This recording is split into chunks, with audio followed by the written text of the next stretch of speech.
tal amigos? Tu Mesito Radio, te saluda Lynn Victoria y hoy estamos en un programa más, pero nuevo de entornos. Entornos se suma a la modalidad de teletrabajo porque ellos son un Mesit proyectándose a Panamá y el mundo.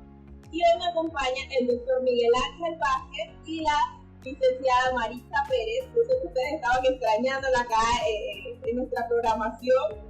Hoy va a estar con nosotros pues, compartiendo un poco más sobre el tema de la economía frente a la pandemia del COVID, pero desde un abordaje internacional. Mari, ¿cómo te encuentras? Gracias, Lynn. Gracias, muchachos. Doctor Miguel, bienvenido. Lynn, bienvenida. Muy contenta de saber que retomamos otra vez el programa de entornos. Me estaba haciendo falta. Siempre es bueno estar como a la vanguardia de lo que está pasando en Panamá y el mundo. Y ahorita tenemos un invitado muy especial, alguien a quien admiro y aprecio mucho, que es el profesor Miguel Vázquez. El profesor es administrador de empresas, especialista en alta gerencia en la Universidad de Medellín, magíster en MBA. Y bueno, ha sido compañero mío en la universidad, ahora es docente, también trabaja en el área de investigación, ha tenido experiencia en temas de trabajos en presupuesto municipal, en el sector público, en vigilancia de inspección de finanzas públicas y demás. Y me gustaría que don Miguel pues nos contara un poquito más y nos ampliara como de su amplio perfil y que nos socialice un poco de ahorita dónde está trabajando y cómo está trabajando. Y esta es una conexión que tenemos desde convenios, como siempre lo hemos dicho. La universidad siempre hace convenios a nivel nacional e internacional para esto, para entender la proyección de Panamá frente al mundo, Latinoamérica ahorita, porque es con Colombia. La Universidad Cooperativa está en Colombia, en 20 ciudades del país, pero don Miguel en sí trabaja en toda la unidad de la Dirección Nacional que se desarrolla en Medellín. Don Miguel, bienvenido, muchas gracias. Muchas gracias a ustedes, a Lynn Victoria, a Claudia Marisa, al programa Entornos, a la Universidad, a UNESID, por darnos esta oportunidad de compartir, de internacionalizarnos. Y como bien lo decía Lynn Victoria, en esta época de teletrabajo, en la cual tenemos que aguzar los sentidos y utilizar todos los medios tecnológicos como este para que realmente el conocimiento no se detenga, para que nuestros muchachos sepan que hay otras dinámicas, y de eso se trata precisamente Claudia Marisa. Muchas gracias por la invitación nuevamente a UNESID, al programa Entornos, a Lynn Victoria y a usted, Claudia Marisa. Bueno, muchas gracias. Bueno, y vamos al tema, don Miguel. Vamos a tocar varios temas. Ahorita es como en sí lo del evento de la pandemia, cómo está afectando en el tema de la economía. Más o menos dentro de su experiencia y pues a nivel de Colombia, cómo se está reflejando, cómo se está pensando empezar a reactivar y a dinamizar la economía frente a toda esta nueva dinámica que está tomando la economía a nivel mundial y Latinoamérica. Sí, hay una situación bien particular con esta situación pandémica. Inicialmente, comenzando este año, yo había vislumbrado que el cambio más importante lo habían anunciado en la ciudad suiza de Davos. Como ustedes saben, cada año se reúne la crema innata de la economía mundial en esta ciudad suiza de Davos, y se plantean los lineamientos de mucho corto, mediano y largo alcance. Y dentro de esos lineamientos que teníamos en enero, se estaba haciendo un reconocimiento explícito de que el capitalismo estaba en crisis, de que el neoliberalismo tenía que dar un viraje porque realmente ya no correspondía a las exigencias del mundo actual. Y quien lo creyera, Claudia Maritza y Lynn Victoria, que apenas 3 meses después, esta época pandémica ha opacado inicialmente la novedad que tenía Davos en el mes de enero, y de alguna manera no solamente lo ha opacado, sino que ya ha puesto en contexto la importancia que tiene para el mundo replantear la forma del capitalismo, la forma como actúa el capitalismo en sus distintas versiones, concretamente el neoliberalismo. Entonces son situaciones en las cuales nosotros tenemos que abusar los sentidos. No podemos hacer lo que hace el coronavirus, que nos da anosmia. Es decir, por medios temporales estamos dejando de percibir olores y gustos en el entorno que nos rodea. Entonces, en ese sentido, la economía pienso que la pueden recuperar, sí, pero hay que recuperarla bajo otro contexto muy distinto, y de alguna manera Davos 2020 estaba planteando algunas de esas iniciativas que pienso con esta situación entra a cambiar de una manera más rápida. Esa es como mi apreciación inicial, Claudia Marita. Bueno, de todas formas, pienso que ahora también uno de estos mecanismos es la revolución tecnológica, que eso también puede incidir mucho en tema de comunicaciones, que la economía se va a dar mucho por esta línea, quizás empezar a trabajar y como a sustentar el trabajo de emprendimiento, en que si ya la gente no depender tanto a empresas, sino que a desarrollar negocios. ¿Usted qué opina en ese sentido, Miguel? Sí, eso precisamente es uno de los lineamientos que se ha planteado en el foro de Davos.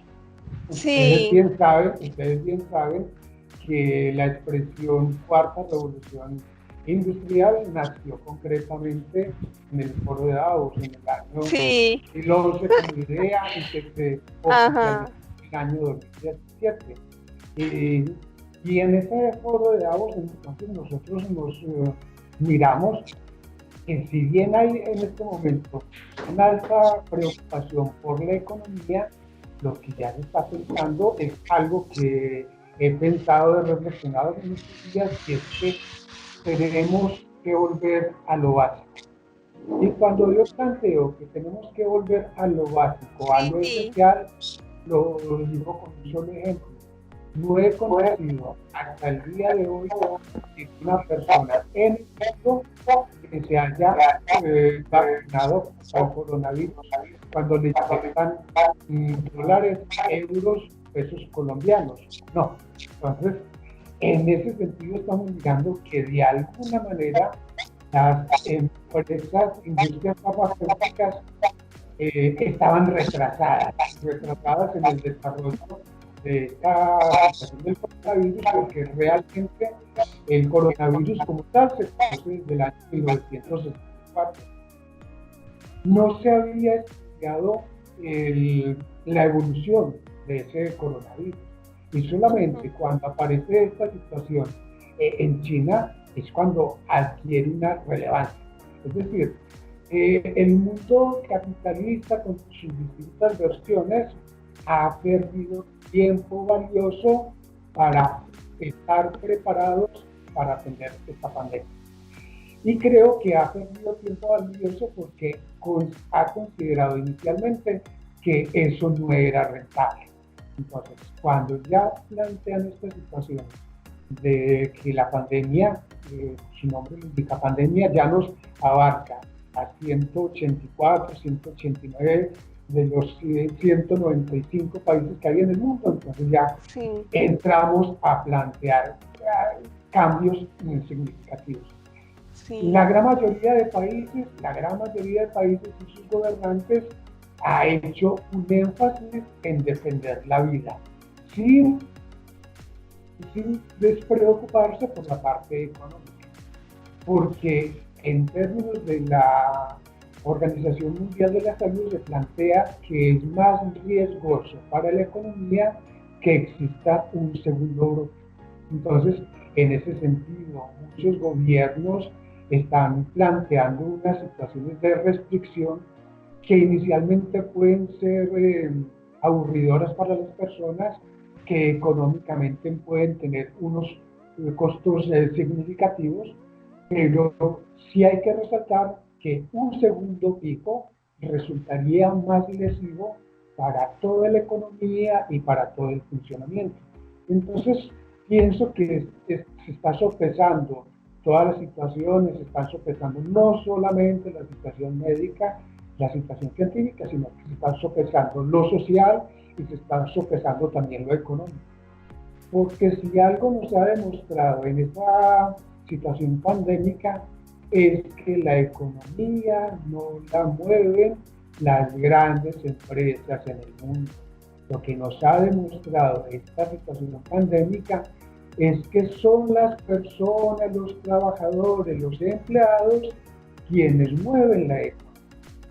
Y en estos países latinoamericanos, particularmente con este éxodo venezolano, van a dejar un vacío muy grande en la parte que se denomina la economía informal. Y esa economía informal está moviendo cifras astronómicas. En el caso concreto de Colombia está moviendo cifras del 60%, y ahí se estaba disfrazando el desempleo, no solamente en Colombia, sino en muchos otros países. Entonces, es las distintas aristas que nosotros como profesionales de la administración, de la economía, de la contaduría o de cualquier otra disciplina, que vamos a entrar a tratar de ahí en adelante, Claudia María. Sí, eso sí, muchas veces el trabajo informal, sí, usted trabaja así, yo tengo una empresa, pero en sí a veces es casi que el viviendo el día a día. Y mire lo que nos pasó, mucha gente no estaba preparada, no tenía sus finanzas fortalecidas, y ahora que están en un nivel de que cuando se vuelve y se dinamice la economía, ellos van a quedar muy rezagados en cuanto a que van a tener mucha compromiso financiero, y en realidad pues no tienen un ingreso tan alto como se suponía, porque pues se trabajaban en el día a día. Y eso sí, y no solo pasa en Colombia, pasa acá en Panamá también. El éxodo venezolano ha traído mucho, que restaurantes, que peluquerías. Lynn se lo puede decir, ¿verdad, Lynn? Donde se ve mucho, uno ve arepas venezolanas, empanadas venezolanas, comidas ricas, que la caraotas, bueno, todo lo que ellos hacen en su gastronomía, que es bien interesante, pero eso lo está dinamizando un tipo de economía que es la donde ellos están trabajando mucho, que son los restaurantes. Uno va a un restaurante y el mesero que lo atiende por lo general es un venezolano, el chef es un venezolano, o en los almacenes o las peluquerías.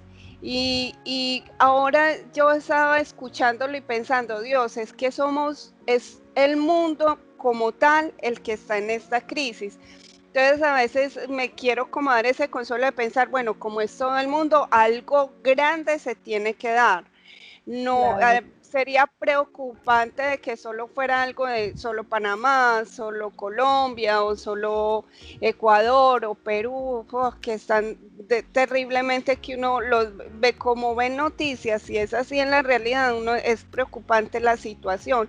Entonces yo Mari, pienso, bueno, ajá. permíteme preguntarle algo a don Miguel antes que se me escape la idea. Yo leí ayer en un portal de economía colombiana que decía que ya estaba reactivando lo que eran las empresas manufactureras y las constructoras, que ellos estaban exentos a lo que era la cuarentena que está viviendo Colombia como tal. ¿Existe en Colombia algún sindicato o el Estado o alguien que cuide la economía de aquellos que todavía no se han reincorporado al sector de trabajo como tal? Realmente sindicatos como tal no existe, pero el gobierno nacional, en cabeza del presidente Duque, ha tenido un manejo muy adecuado, muy oportuno de todas las normas que en el estado de emergencia ha decretado.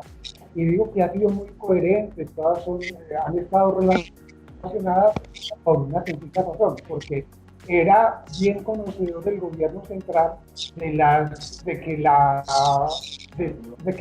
los primeros sectores que se iban a ver afectados eran precisamente estos sectores populares que viven del día a día, que están trabajando en la economía informal y por ende no tienen la cultura, la disciplina de un ahorro, y por esa razón el gobierno colombiano volcó 5, 6, 7 políticas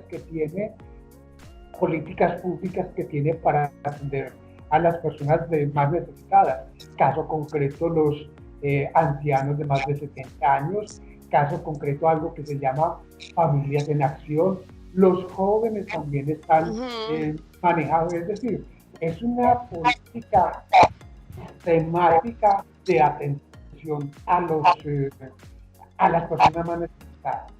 Y eso nos ha dicho que de alguna manera el enfoque que tuvo el gobierno para decretar las medidas fue acertado, no solamente desde lo científico, sino desde lo social, porque inmediatamente se volvió ayuda a todos los sectores, incluidos inclusive los hermanos venezolanos, y también para que estuviera trabajando cierta parte de la economía.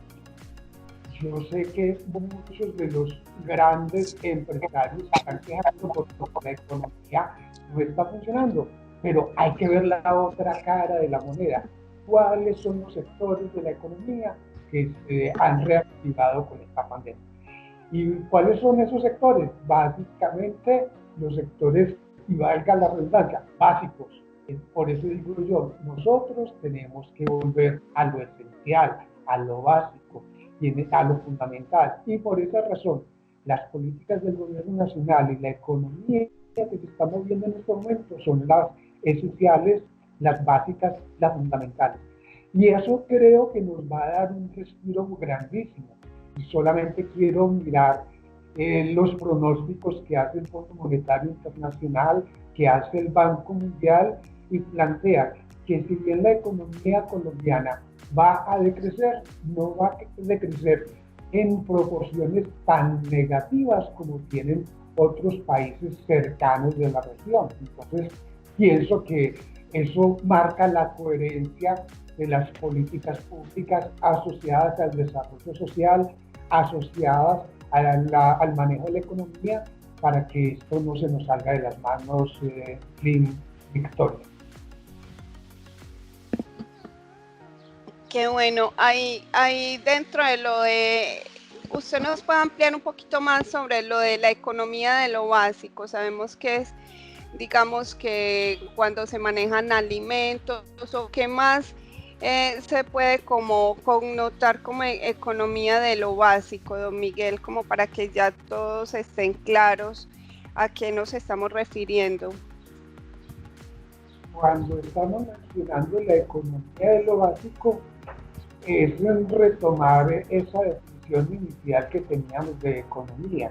Economía nace del manejo de los recursos que se hace en el hogar, y ese manejo de los recursos que se hace en el hogar lo hace básicamente las mujeres. Yo por eso admiro mucho a las mujeres, porque son las mejores administradoras, no solamente de la economía del hogar, sino de la economía mundial. Y aquí me permito hacer un paréntesis, porque en este momento de pandemia, los países que más rápido van a salir de esta situación y que menos traumas van a tener en términos económicos son los países que están regentados por mujeres. Es sin no mencionar el caso de Alemania, es sin no mencionar el caso de Finlandia, es sin no mencionar el caso de Nueva Zelanda, y son estos países en los cuales existe la dirección, el manejo, el criterio de las mujeres. Entonces eso me sigue reforzando esa admiración profunda que yo siento por las mujeres en esta parte administrativa. Cierro ahí como el paréntesis en esta parte. Entonces, volviendo a lo básico, cuando la economía trabajaba, se trabajaba era porque los recursos eran escasos y había que producir bienes básicos para que los clanes, las sociedades ahora pudieran subsistir, pero no subsistir de cualquier manera, sino que debían de subsistir de acuerdo a sus propias condiciones sociales, económicas, que se imperaran en esta región. Entonces, volver a lo básico es, en este momento, la industria colombiana del automóvil se está quejando. Hemos dejado de vender 100.000 vehículos en Colombia. Pero es que resulta que llevamos cerca de 40, 75, 70 días y en este momento los vehículos no son básicos. No son prioridades, exacto. Entonces, se quejan los expendedores de combustible, gasolina, dicen que las ventas están bajas. Es obvio. ¿Por qué? Porque es que no hay vehículos que consuman y la gente no requiere gasolina, dice, sino que requiere tapabocas, requiere desinfectantes, alimentos, es lo básico. Medicamentos. Entonces, esta situación de lo básico es que nos está diciendo que definitivamente el modelo económico tiene que cambiar porque hay una burbuja, hay una especulación con ciertos bienes y servicios que no son básicos para que funcionen dentro de la sociedad, dentro de la familia y dentro de las organizaciones. Hace 8 días escuchaba que una de las burbujas, el fútbol profesional a nivel mundial. Dicen en nuestro caso colombiano que James Rodríguez, nuestro futbolista estrella, fue comprado en su época por el Real Madrid por 40 millones de euros. Y dicen que en este momento el valor de James Rodríguez son 20 millones de euros. Es decir, wow, ha perdido un % de valor. Pero yo diría, ¿qué tipo de valor es ese? Y yo lo digo, es un tipo de valor especulativo. ¿Por qué? Porque aún siendo 20 millones de euros, es una cantidad exorbitante que está escondiendo ciertas transacciones, ciertas burbujas, que ese es el último sentido del capitalismo.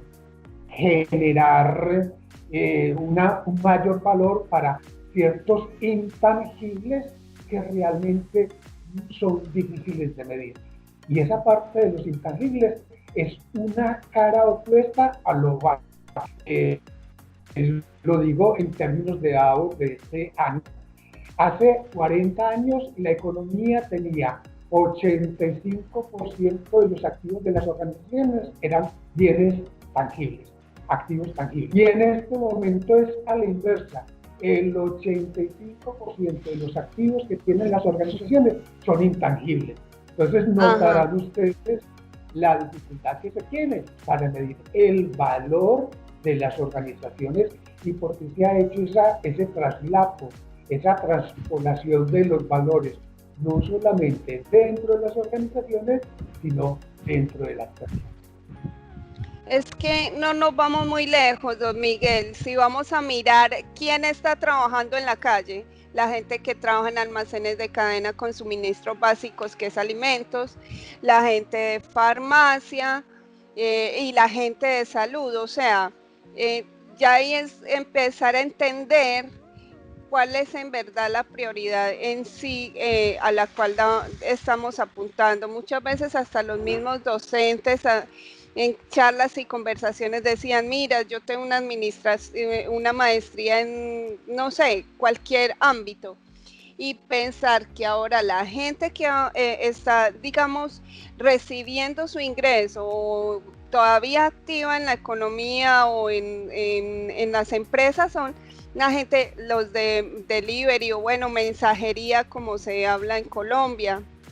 Entonces, ahí es rico que los estudiantes, los docentes o los administrativos que vamos a escuchar este programa, empezar como a interiorizar y a tener claro a dónde es lo que nos está llevando esta nueva transformación en lo que es temas de prioridades. ¿Usted qué opina, don Miguel, ante eso? Sí, eso es cierto. Y Victoria nos preguntaba, nos comentaba algo sobre esos grupos básicos a nivel social. Y dentro de la normatividad que el Estado colombiano, que el gobierno colombiano expidió para atender esta situación, ellos inicialmente establecieron 31 excepciones de personas o grupos de personas que podían salir con sus debidas restricciones. Y esas eran, como ustedes bien lo manifiestan, personas que atendían situaciones básicas de la economía. Ahora bien, a partir del lunes de esta semana, a partir de ayer, ampliaron esas 34 excepciones, las ampliaron a 42, y es porque incluyeron los trabajadores que tienen que ver con la construcción y el transporte. Y fíjense que hay una gradualidad, hay una coherencia en esas medidas sociales, económicas, por una sencilla razón, porque muchas de las personas que no están calificadas en términos de estudio se dedican a la construcción. Claro que y en la medida que se reactive la construcción, esas personas sin cualificación académica comienzan a percibir ingresos, y si comienzan a percibir ingresos, entonces atienden a sus familias, comienzan a consumir y comienza a regenerarse ese proceso económico. Entonces, eso es como bien interesante. Y fíjate que la economía se está reactivando por lo básico. Entonces, mi posición es que tenemos que reactivar lo básico. Hemos atendido lo básico y esperemos que en el futuro próximo sigamos dándole relación a lo básico. Siguen funcionando los hospitales, siguen funcionando los colegios, las universidades. Eso nos está diciendo que hay ciertos valores que nos están retomando dentro de esa situación, dentro de lo básico. Claro que sí, y creo que la economía se irá reactivando desde esta forma gradual, desde los básicos hasta pues lo más complejo, pero me imagino pues que lo harán por periodos, cada periodo posible, ¿no? Escalonado, exactamente. Debe ser escalonado. Don Miguel, dentro de las necesidades habría que replantear también lo de la globalización. Y usted, dentro de lo que íbamos hablando antes de ese programa, me estaba explicando la solidaridad y la necesidad de replantear la globalización. ¿Cómo sería según su perspectiva? Sí, esto está girando también en torno a lo básico. Y algo hay que rescatar de esta situación de pandémica, de esta situación de crisis, que de las crisis salen unos aprendizajes significativos, y más que aprendizajes, es volver a retomar ciertas cosas que se han planteado desde antes y que nos hemos olvidado. O yo pienso que no nos hemos olvidado, sino que hay intereses ocultos para que eso se olvide. El ejemplo más clave que yo tengo, básico también, es en términos de solidaridad. Si algo le ha sobrado al mundo en esta situación de crisis, en esta situación de pandemia, es solidaridad. Eso llega el alcalde de Medellín, la alcaldesa de Bogotá, el gobernante de cualquier mundo, convoca a las teletones, donatones, y la solidaridad aparece. Entonces es algo significativo. Pero yo no he visto solidaridad de los grandes grupos económicos. Cuando los grandes grupos económicos muestran que son solidarios, no lo hacen en términos de solidaridad, sino que lo hacen en términos de aparentar ser responsables socialmente con la sociedad. Y entre aparentar ser socialmente responsables y entre ser solidarios hay una brecha grandísima. Es decir, la parte de solidaridad está surgiendo de las personas comunes y corrientes, está surgiendo de grupos espontáneos. Mire Lynn Victoria, mire Claudia Maritza. Hay un municipio cercano a nuestra ciudad capital, Bogotá, que es el municipio de Soacha. Ya no existen límites físicos entre Soacha y Bogotá. Y mucha gente dice que está en Bogotá y mentiras que está en Soacha. En Soacha. Ajá. Y hay una situación muy particular. Apareció como sinónimo, como emblema de solidaridad en Soacha, cercano a Bogotá, el sacar trapos rojos, banderas rojas. Cuando en un barrio, en una casa, coloca banderas rojas, el significado es, por favor, llegue la solidaridad a esta casa, porque aquí en esta casa o existen personas de la tercera edad, o existen familias que vivían del día a día, que estaban dedicados a la economía informal, y son ciudadanos que están cumpliendo con la normatividad, y por cumplir con la normatividad no están teniendo cruz. Un ingreso financiero, ajá. Y además de eso, ya apareció en el mismo Soacha, en el mismo municipio de Soacha, las banderas amarillas. Están diciendo, por favor, le están llegando a las personas más necesitadas, pero se están olvidando de un grupo muy particular, que son las personas discapacitadas, que no solamente tienen las características adicionales que de esos grupos necesitados, sino que tienen alguna situación de incapacidad, de movilidad. Y no solamente son ellas, sino que hay cuidadores que tienen que estar pendientes de ellas.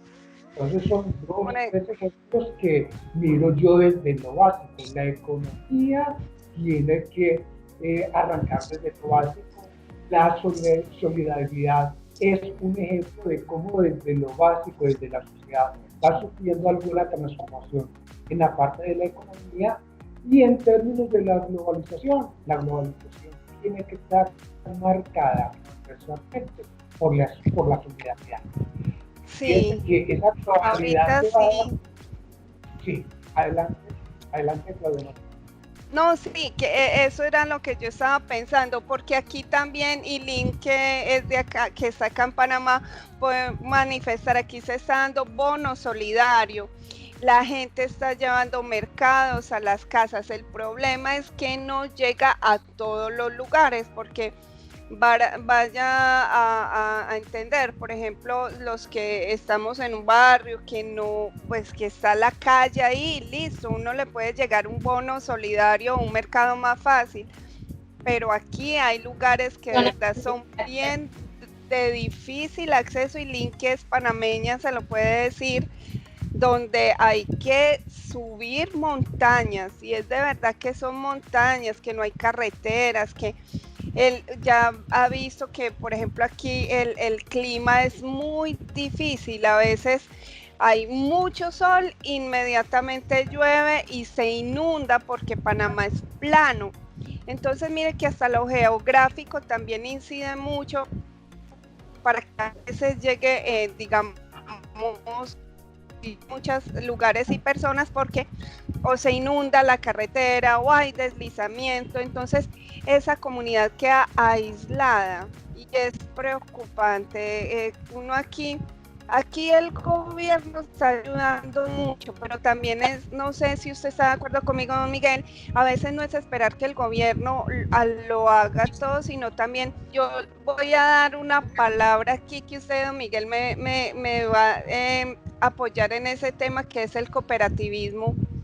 que es hacer asociaciones, que es hacer agremiaciones y ya empezar a juntar fuerzas, pero en un lado que no sea de una economía para generar un recurso, sino para hacer un bien común. ¿Usted qué opina, don Miguel, frente a eso? Y más que nosotros estuvimos y hemos estado trabajando, estudiamos y trabajamos en una institución que trabaja mucho con el tema de cooperativismo.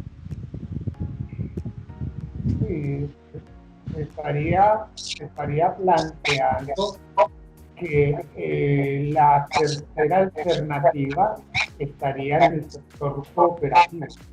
Pero yo pienso que más que el sector cooperativo, estaríamos hablando del sector solidario, porque pienso que porque esa parte de solidaridad sigue estando presente desde hace mucho tiempo, no solamente en las personas, sino en todas las comunidades. Entonces, es rescatar ese conocimiento previo, ese aprendizaje empírico que tienen las personas de ser solidarias y de reunirse en torno a una temática, en torno a un objetivo.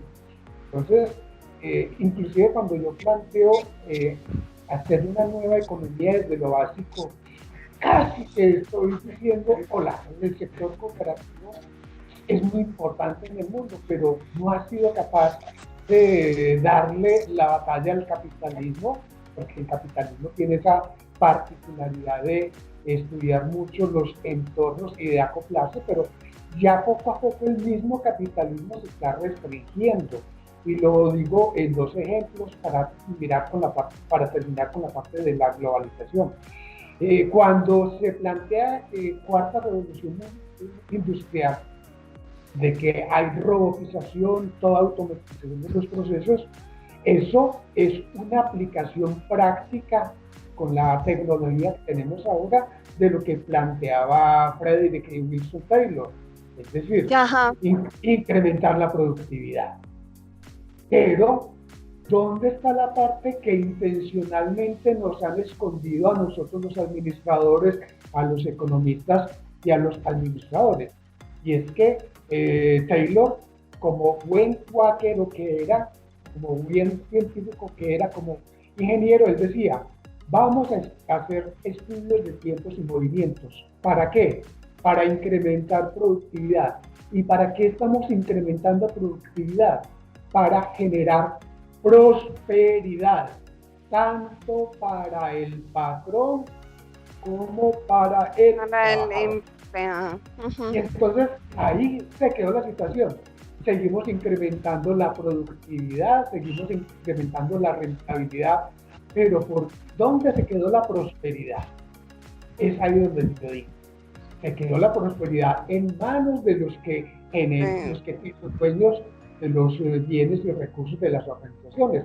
Pero eso no ha trascendido a la sociedad, no ha trascendido ni siquiera a los empleados.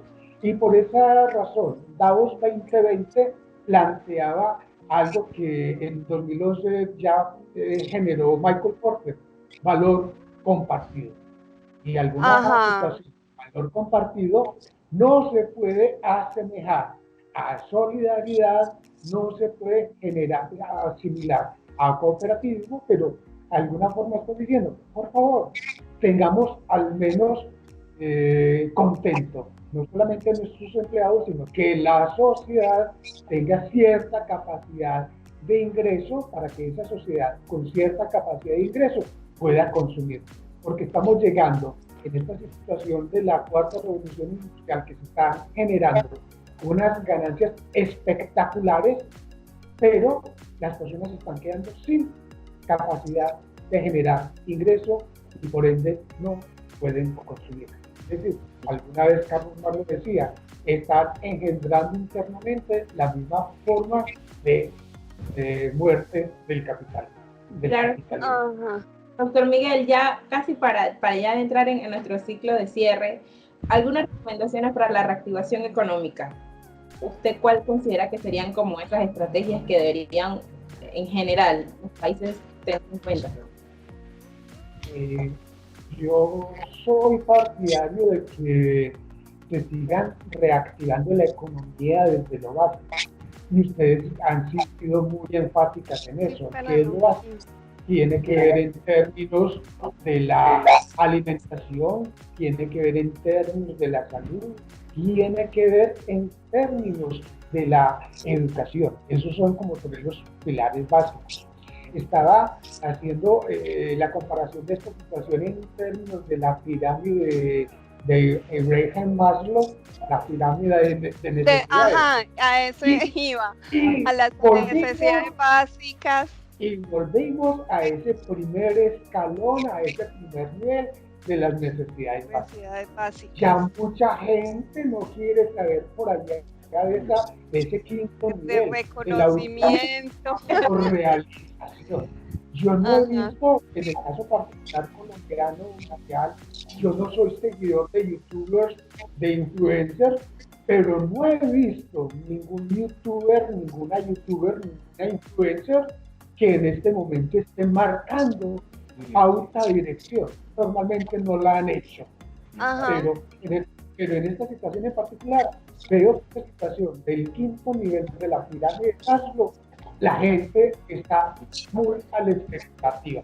Es más, la gente está comenzando a ahorrar porque no saben hasta cuándo va a servir esta situación pandémica. Sí, porque es a la segunda, si vamos al segundo escalón, que es la necesidad de seguridad, de ya tener algo estable, y en este momento, en esa pirámide, en ese nivel, la gente está desentendida, no sabe si van a tener una estabilidad económica, si en sus casas, aquí, por ejemplo, aquí, don Miguel, pues para ir comparando entre el país, Colombia, Panamá, acá el gobierno y todo lo que es el Ministerio de Trabajo aprobó una modalidad de congelar los contratos.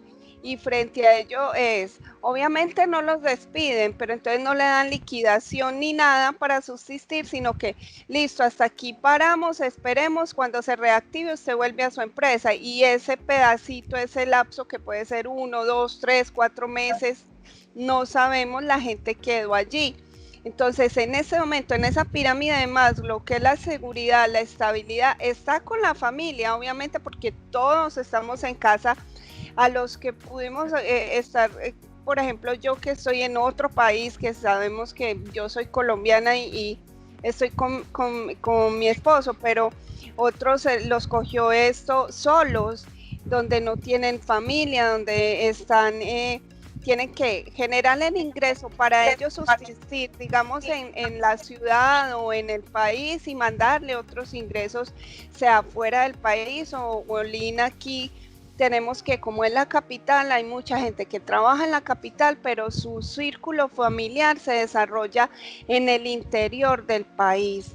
Entonces, cuando es así, ellos generan un ingreso acá para vivir y subsistir allá en renta, comida y demás, pero en la parte del ingreso, la otra tiene que mandarlo al interior. ¿Es verdad, Lynn? Sí, claro que sí. Acá se maneja mucho el tema de aquel ciudadano pues que tuvo la oportunidad pues de llegar a la capital, pero que aún así lo que genera en cierta parte va pues para sus familiares que pues están en zonas un poco más rurales o de difícil acceso como tal. Entonces es un ingreso que ya no se puede contar con él, entonces se pierde como esa seguridad y esa estabilidad. Y estamos viendo aquí en Panamá, y por ejemplo yo doy clase virtual y trabajé con una gente de David Chiriquí, y me dicen, y ya está el tema de seguridad, ya la gente está robando en el interior por comida, ya la gente se está volviendo ansiosa, entonces están viendo que no tienen por dónde resolver lo financiero, pero necesitan comer.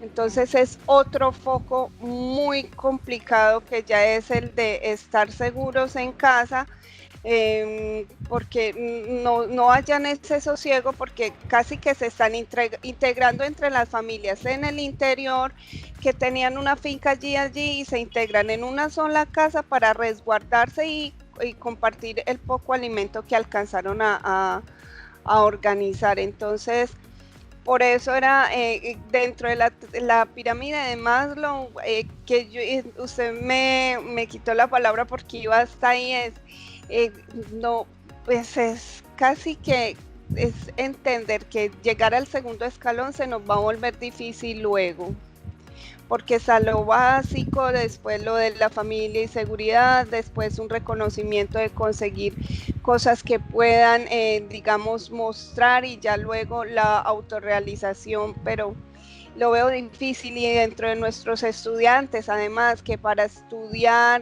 deben tener un recurso financiero para pagar su colegiatura, y se están viendo que ni para eso tienen, don Miguel. Sí, y hay un lado casi que íntimo de muchas personas volviendo como a lo básico. Personas que, como dice Lynn, como dice Claudia Martina, les tocó quedarse solas en una parte y no tienen siquiera lo más básico, que es a quién hablarle, a quién abrazar, con quién compartir esas situaciones casi que íntimas. Y hay personas que tenemos estudiantes que ya están llegando al grado de la depresión, y para eso entonces también tenemos que generar, y de hecho a nivel como profesores, más que como profesores, como personas, y a nivel de instituciones, estamos generando esas políticas internas institucionales para atender desde lo básico, para que estas personas se sientan que están congregadas, que sepan que hay alguien que las escucha, que está pendiente de ellos.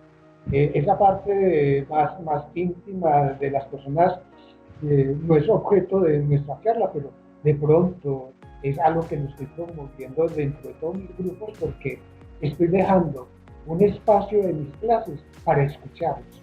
Y es suficiente con escucharlos para que la clase fluya.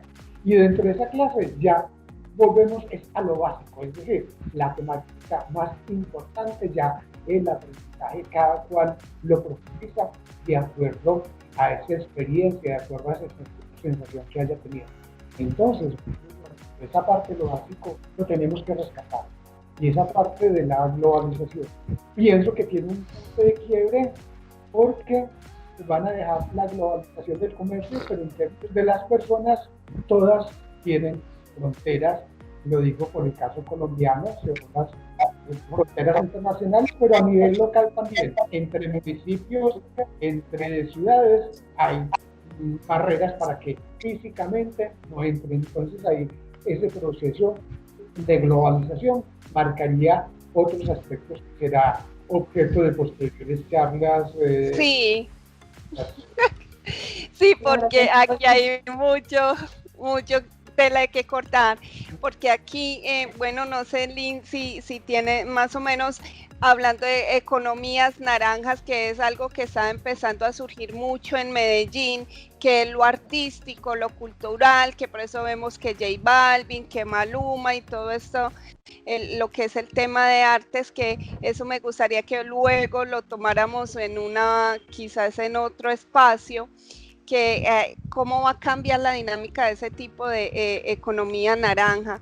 Y ahorita, pues mire, llegamos a lo básico, al bienestar de las personas, al bienestar no solo de los estudiantes, los administrativos. Yo, por ejemplo, conozco de docentes y administrativos que están solas en sus casas. Yo permanentemente les escribo: ¿cómo estás? ¿Cómo te sientes? A veces dedico un poquitito de tiempo para escribirles o mandarles temitas así como que se entretengan y se dispersen, porque lo básico ahora que es compañía, lo básico que es, sí, alimentación y demás, pero que se sientan que son importantes para alguien.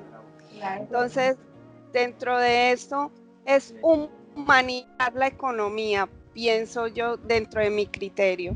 Es darle un sentido. Desde las teorías de la economía iniciaron fue con eso, a que ya se aboliera el esclavismo, a que empezáramos a entender que éramos seres humanos, que no podíamos trabajar 15, 16, 20 horas o hasta más, y que la gente se desgastaba, que no se clasificaba la mano de obra, trabajaban niños, mujeres y morían en las fábricas o trabajaban en unas condiciones demasiado difíciles donde a veces habían gases y se intoxicaban y morían ahí tirados en la fábrica y no había derecho para ellos.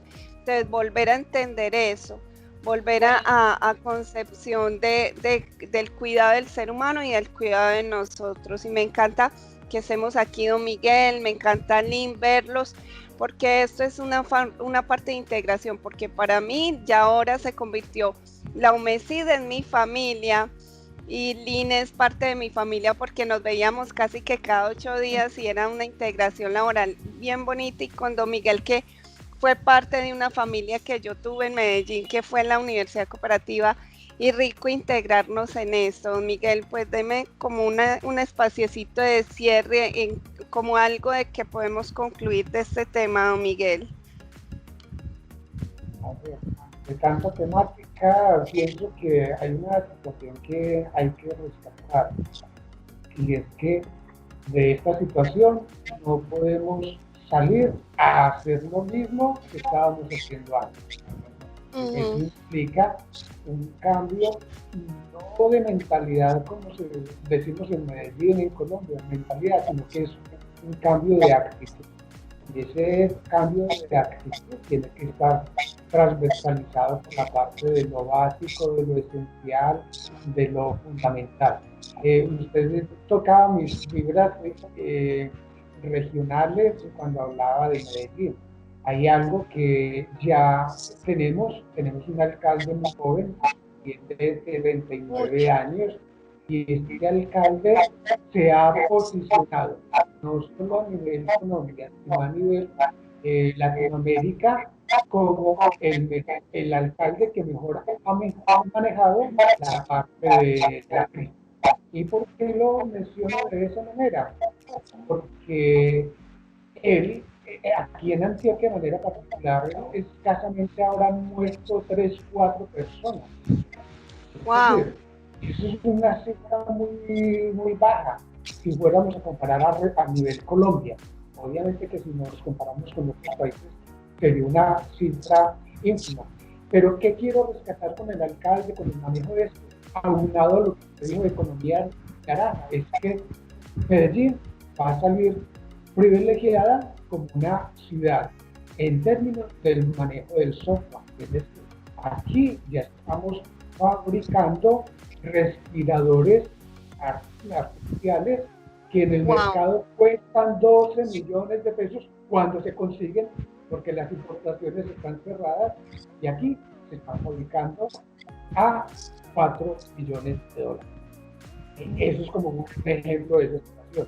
Ya cuando hace ingresar al metro, el guarda de seguridad, el vigilante, con un celular mira tu cédula y te dice, si aparece rojo, usted no podría haber salido hoy a la calle. Wow. Si aparece verde, puede pasar al metro. Y así en todo el sistema le pueden decir, usted no está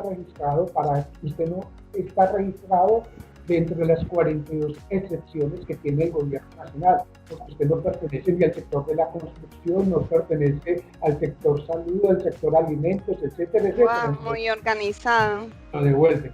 Y de una manera, digo yo que muy silenciosa, la tecnología que se quedó en Medellín, y la tecnología no solamente a nivel de toda la sociedad, sino de las personas. Es decir, hay un aspecto de vigilancia. ¿Quiénes pueden estar contagiados de coronavirus? Porque por aspectos de georreferenciación ya lo tienen detectado las secretarías de salud, tanto municipal como departamental. Wow, entonces, qué importante. Hay una reflexión interna dentro de Medellín, entre el manejo de las tecnologías de georreferenciación, de vigilancia, que muchos de nosotros todavía apenas lo estamos percibiendo. Y por eso la situación inicial, si existiera una palabra para resumir nuestra situación, es que no suframos de anosmia, es decir, que tengamos esa oportunidad de mirar dónde van las situaciones, de olerlo, de buscarlo, para dónde va el devenir, que podamos construir una perspectiva en términos del presente que tenemos en este momento para que el futuro sea el deseable y sea el más adecuado para todos nosotros.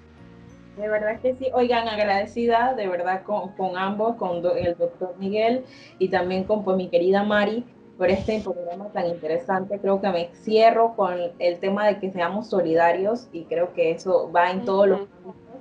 Y pues también el mensaje que siempre les doy en todos los programas, quedémonos en casa. La idea pues de estos programas es educarnos, saber también cómo está la cultura en otros países y también saber que si otros pueden sobrellevar esto, pues nosotros también, y pues que en la medida de lo posible se reactive nuestra economía y pues que tengamos estabilidad. De verdad agradecidas y espero que tengamos otro programa de entorno. Muchas gracias. Muchas gracias a la Universidad, gracias al programa, gracias a usted, a usted, Claudia Marista, y de verdad, esta situación de compartirlo no es solamente local, sino que tenemos que globalizarnos, así sea por esto. Muchas gracias. Así es.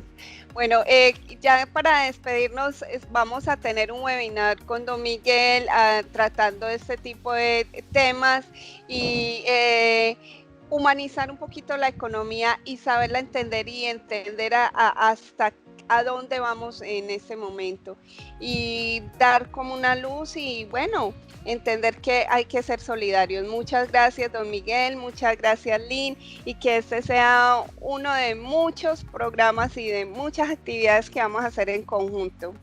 Feliz día. Encantada, feliz día. Muchas gracias. Chao. Chao.